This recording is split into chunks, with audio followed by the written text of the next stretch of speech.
Perhaps more than anywhere else in the world, the ramifications may well be felt in Ukraine. Fears of future funding from the US at risk, although Russia cautious in its comments so far after Donald Trump's win. Let's cross, though, to Kyiv, talk to our Ukraine correspondent, Gulliver Cragg, who joins us from there. Gulliver, we spoke a couple of days ago.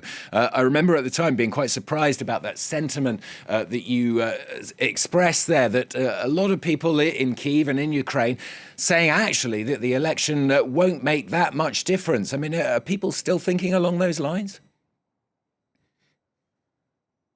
Yes, I think yesterday the mood in Kyiv was very much of people trying to reassure each other and say maybe it's not such a disaster, maybe it could actually turn out to be a positive thing. You might say, though, that the mood ranged basically in the mainstream from no need to panic to we needed to panic anyway. The main reason that Ukrainians started to wonder whether or not Trump was so definitely the worst option for the country was their growing frustration and dissatisfaction with the policies of Joe Biden's administration. And there was the expectation that Kamala Harris would have more or less continued that. And it was becoming increasingly clear that it's not enough. The Americans would say, we're with you for as long as it takes. But then when Zelensky would say, OK, we need this, this and this, they would say no, perhaps for understandable and justifiable reasons. But seen from Kyiv, it was looking rather like a dead end. And, you know, at least now there's greater unpredictability. And that means that there's a huge range of opinions in Ukraine about Donald Trump.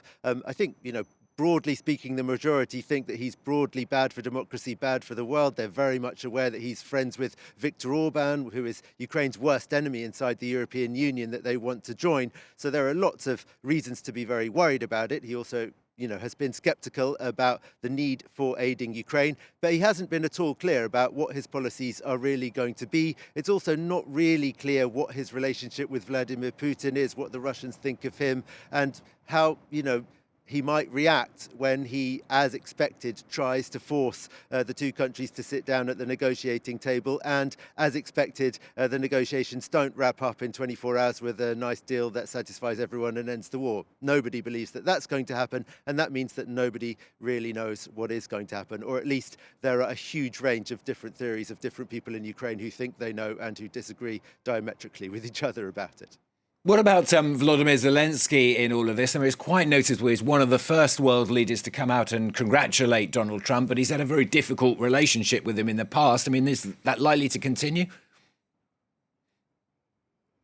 Well, of course, since Ukraine-gate in 2019, when Donald Trump faced impeachment over putting pressure on Volodymyr Zelensky to investigate Joe Biden's son, Hunter Biden, for his dealings in Ukraine. Now, that created a certain animosity, people think, between Donald Trump and Volodymyr Zelensky. But on the surface, publicly, Donald Trump has said that he was very satisfied with the way that Volodymyr Zelensky reacted to that. At the time, the Ukrainian president, and you could almost see the pain on his face when he met Donald Trump, was at pains to stay diplomatic and to stay out of any accusations of interfering in US politics. And they've continued with that policy, apart from one slight gaffe when Volodymyr Zelensky said that J.D. Vance, Donald Trump's running mate, and now who will be the vice president, was too radical. Apart from that, he's been really careful to try to say that he will absolutely work with whoever wins this election, was very quick to congratulate Donald Trump,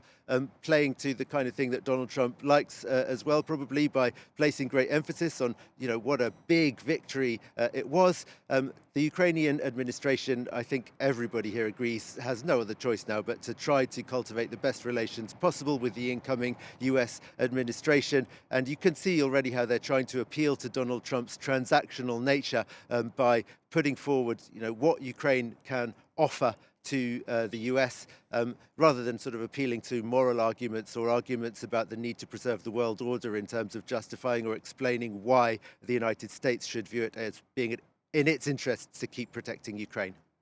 Gulliver, thanks very much. Gulliver Cragg there, our Ukraine correspondent, live for us in Kyiv.